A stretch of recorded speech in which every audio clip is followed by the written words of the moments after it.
summer of 1965, I had returned home from BYU, and I was wondering who, if anyone, there was to date. So where did I go to look for guys? I went to the young adult party, and it was up in Box Elder Canyon, and I was up there, and they were having a little gathering, campfire kind of thing. It was real casual and fun. And so who should come and introduce himself to me but Merlin, Jenson, and John Valberg. I've come to find out Merlin Jenson is out working the lawn and gardens around the pool. He's cutting the roses and trimming the grass and all that fun stuff. And I'm the lifeguard. So Art starts teasing me and hinting that maybe we could date or some such thing. And so not too long after that, Merlin calls and asks me out on a date. First date,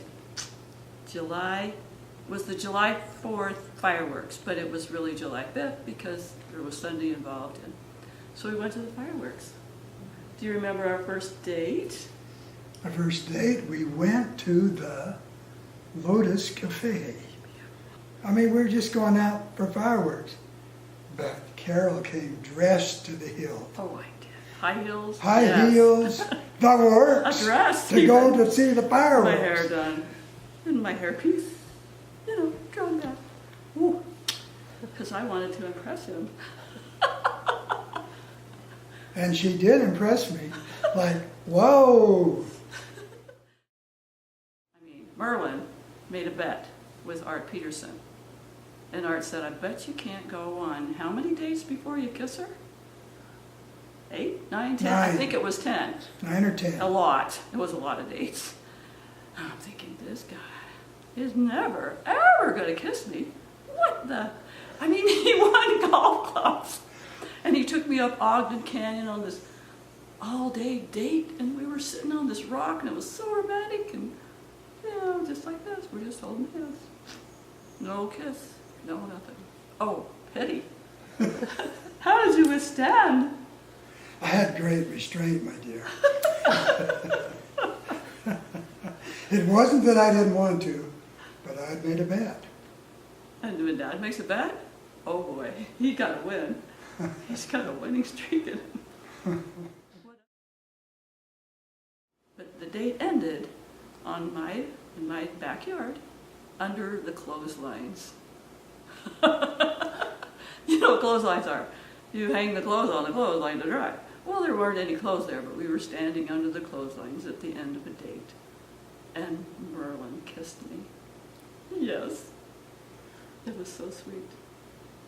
He lived with this lady called Mildred. She was a widow. He lived in the basement, and he'd say, Mildred thinks I'm in love. Like, really? Mildred thinks I'm in love. I was sitting on his lap in Mildred's basement. And he pulls out this little ring box, and it's sitting there. And it sits there, and it sits there, and it sits there. He's waiting for me to grab the box and open it. I'm like, finally. We got the box open, and I saw the ring, and there it is. And it's a treasure, and I love it. I committed to marry Merlin. So I'm wearing it student teaching. Then I start to get second thoughts. It's scary to get engaged, because what if he's not the one, or what if? There's a million what ifs to ask yourself. And some days I just want to take it off and just throw it away so I didn't have to worry about the commitment. The Vietnam War was going on, and men were getting drafted to the military. And, it wasn't the most peaceful time in our country. Well, so I decided I had to know for sure if Merlin was the one that I was to marry. And I never really seriously knelt down and prayed and got an answer to my prayer. I prayed all my life, nightly and daily prayers. But to actually know that God had answered my prayer hadn't happened. So I got in my dad's truck, drove up to the foothills in the mountains as far as I could go, and got out, and I knelt down, and I poured out my heart to Heavenly Father to ask him if Merlin was the right one. And I waited and waited. and I didn't feel anything.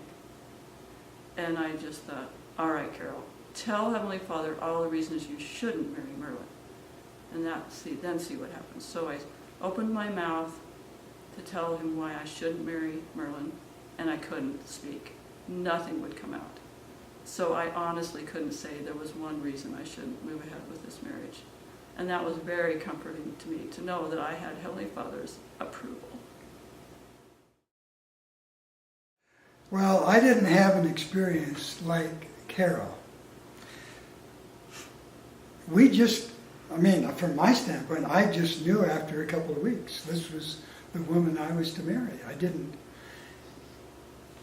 I don't even remember, I'm sure I did, but I don't remember a specific incident of praying about that and getting some specific answer. I just felt right about it. I knew her family. Her dad had been my 4th grade teacher. I knew that he was a good, faithful priesthood holder. I knew that the family was active in the church. And I just felt these wonderful feelings from her and knew we should go ahead and make it happen. After my first engagement collapsed, I went 2 years without having a date. I sort of just hibernated. I was devastated. I was hurt by that. Then, about 2 years later, after that engagement broke off, I was praying about something, and the Spirit said, you need to get married. If you're going to progress, you need to be married. Otherwise, you're just kind of treading water. You're not moving ahead in your life.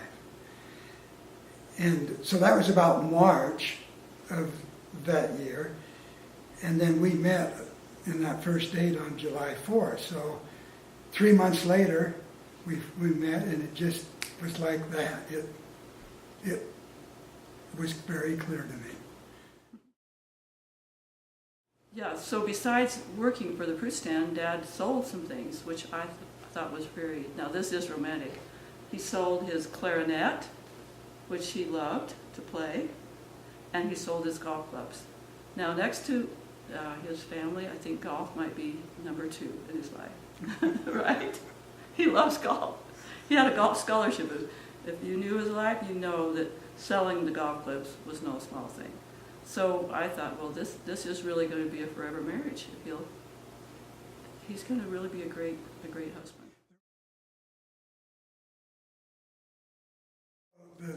The first memory is getting up really early. I think I picked her up at her home at 4:30. Is that right? I got to her home at 4:30 a.m. Dark. The 2 of us got in my little car, by the way, which I owned outright. I had paid all of that off. And we drove from Brigham City up over the mountain, down into Cache Valley, Happy Valley. And as we came down the mountain, we could see the temple on the hill there in Logan. And it was a beacon up on the hill, and it was very exciting to us. And we were married that day in the temple by the temple president, President Raymond. It was just a wonderful, delightful day. We went to the wedding, and it was a very, very sacred experience. I remember kneeling at the altar in the temple, and the Spirit was so strong, I felt like you could just cut it with a knife. I'd never felt the outpouring of the Spirit that strong. And my parents were there, his parents, my grandparents, and a few others, very few others, like maybe 5 or 6 others. And then that evening, of course, back in Willard, we had a reception all decorated with Christmas trees and that in the cultural hall at the church. And then, so we had this lovely reception, and we went to Salt Lake City. We stayed in the Imperial 400 Motel. Yes. Our budget was $50 for the whole honeymoon. So we bought a 10-ride pass. We each used 5 rides. We went 5 times up and down the mountain. We had a little romance in the snow. I threw her down in the snow. She thought that was really cool.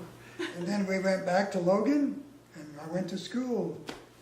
That was probably, we had Sunday, and then we went back to school on Monday. Yeah. Little did we know what great blessings were in store for us. We had no idea. Our life has gone beyond our wildest dreams.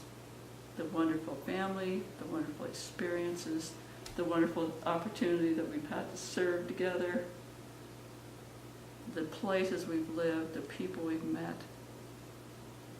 We are living the dream. What do you say? Well, the only comment I was going to make is, when you fall in love and you know it's the right thing to do, why would you drag it on? Why would you wait?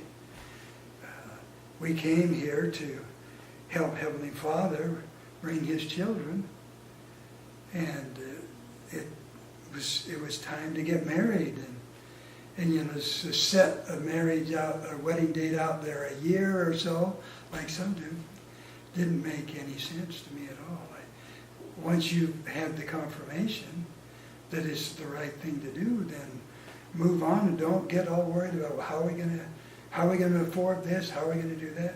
You just kind of work it out together as you move through those challenges. That's part of the excitement of getting married, and you don't really know, you've never been married before, so you just work through them together. And it's more than just choosing the right one, the perfect person, because the person you marry is not the person that you're going to be married to 50 years from now.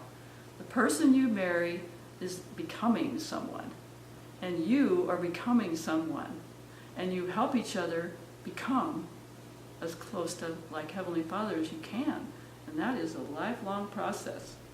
And some people, they just go different directions, and they say, oh, they didn't marry the right one. Well, there's a lot of things to be said about making good choices and working through your challenges together. Yes. Amen. Yeah. He has a guitar. He brings us a guitar, and he sings, away, away, come away with me, and I'll build you a home in the meadow. And he looks at me with this love in his eye. I'm like, whoa, this is so cool. This guy is serenading me. He's playing the guitar. He's going to build me a home in the meadow. Well, you better kiss me before he tries that, don't you think?